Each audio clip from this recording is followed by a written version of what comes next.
Hello friends, இன்றைக்கி நம்மளோட channel என்ன பார்க்க போகிறோன்னா மட்டன் 65 ஆர் மட்டன் பக்கோடா தான் பார்க்க போகிறோம். இப்போ இவ்வளோ மசாலா நம்ம அரைக்க போகிறதில்ல. எங்கள் அம்மா மட்டன் கொஞ்சம் சுக்கா செய்ய போகிறாங்க. அதுக்காக மொத்தமாக சேர்த்து நாங்கள் மசாலா அரைச்சி வச்சுப்போம். இதில் கொஞ்சம் அதில் கொஞ்சம் போட்டுப்போம். இது என்ன ரேஷியோனா 2 வெங்காயம், 1 தக்காளி, பச்சை மிளகா, கொத்தமல்லி, பூண்டு, இஞ்சி, கொஞ்சமாக மிளகு போட்டிருக்காங்க. உங்களுக்கு வேணும்னா மிளகு தூள் கூட நீங்கள் சேர்த்துக்கலாம் மட்டனில். இதை வதக்கிட்டு அரைச்சிக்கலாம்.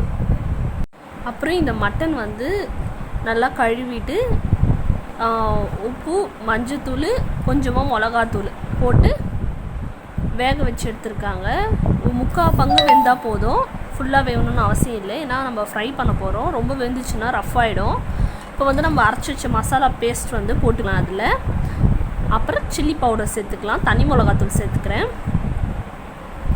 நீங்கள் சக்தியாக ஆட்சியாக யூஸ் பண்ணணுன்னு கேட்டிங்கன்னா நான் சக்தி தான் ப்ரெஃபர் பண்ணுவேன். ஏன்னா சக்தி தான் நல்லாயிருக்கு, கலரும் கொடுக்குது, காரமும் நல்லாயிருக்கு. அப்புறம் கரம் மசாலா ஆட் பண்ணிக்கலாம். நீங்கள் கரம் மசாலா இப்படியே போடுறதுனாலும் சரி, இல்லை உங்கள்கிட்ட கரம் மசாலா இல்லைன்னா பட்டை, லவங்கம் வறுத்துட்டு அம்மியில் இல்லை பவுட்ரு பண்ணி கூட இதில் சேர்த்துக்கோங்க. அப்புறம் தேவையான அளவுக்கு உப்பு சேர்த்துக்கலாம். ஏற்கனவே நம்ம வேக வச்சதுக்கு உப்பு போட்டிருக்கோம், பார்த்து சேர்த்துக்கோங்க. அப்புறம் colour powder, red food colour லைட்டாக ஆட் பண்ணிக்கிறேன். எல்லாத்தையும் ஃபஸ்ட்டு இந்த மசாலாலாம் இப்போ நம்ம மிக்ஸ் பண்ணிக்கலாம்.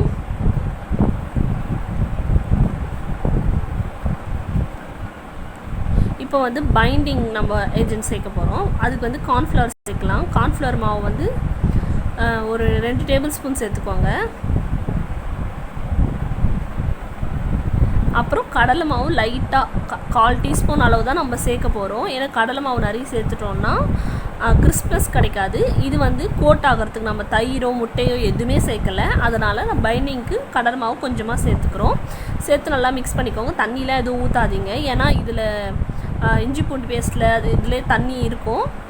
இப்போ கொஞ்சமாக ஆயில் சேர்த்துக்கலாம். நீங்கள் இப்படியும் சேர்க்கலாம், இல்லைன்னா சுட்ட ஆயில் கூட சேர்க்கலாம். எண்ணெய் காய வச்சுட்டு ஊற்றுவோம் இல்லையா, அது கூட சேர்க்கலாம். இப்போ லெமன் ஜூஸ் லைட்டாக ஆட் பண்ணிக்கிறேன். இது கண்டிப்பாக ஆட் பண்ணணும். லெமன் ஜூஸ் போட்டால் தான் நல்லா ஊறும், அது சட்டுன்னு ஊறும், நல்லாவும் சாஃப்டாக இருக்கும். இப்போ மேரினேட் பண்ணி வச்சிடலாம். நான் கரெக்டாக 2 ஹவர்ஸ் நல்லா ஊற வச்சேன். எண்ணெய் கடாய் வச்சுருக்கேன். எண்ணெய் நல்லா காயட்டும். நல்லா ஊறினா தான் மட்டன் சாஃப்டாக இருக்கும், இல்லைன்னா கொஞ்சம் ரஃப்பாக இருக்கும். அதனால் எந்த சிக்கன் பக்கோடா ஆகட்டும், மட்டன் பக்கோடா, ப்ரான் எது செஞ்சாலும் நீங்கள் நல்லா ஊற வைங்க. ஊற வச்சு செஞ்சால் தான் அட்லீஸ்ட் மினிமம் 1/2 ஹவராக நல்லா ஊறணும். இப்போது நான் நல்லா ஊறிடுச்சு. 1 ஹவர் கழித்து நான் ஃப்ரை பண்ணி எடுத்துக்கிறேன். ஸ்லோவில் வச்சு போடுங்க.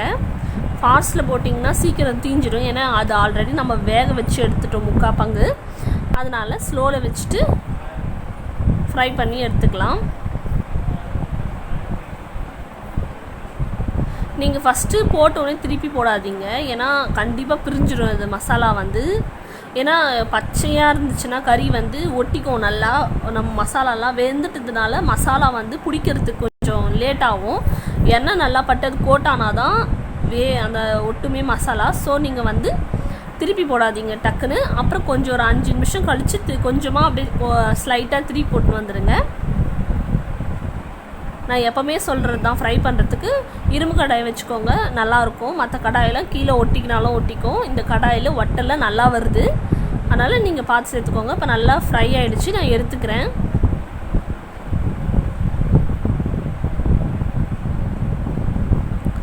நம்மளோட மட்டன் பக்கோடா ரெடி ஆகிடுச்சு. பெரிய பீஸ்லாம் கொஞ்சம் வேகத்துக்கு லேட் ஆகும், அதனால் போட்டு வச்சுருக்கேன். சின்ன பீஸ்லாம் நல்லா வெந்துடுச்சு.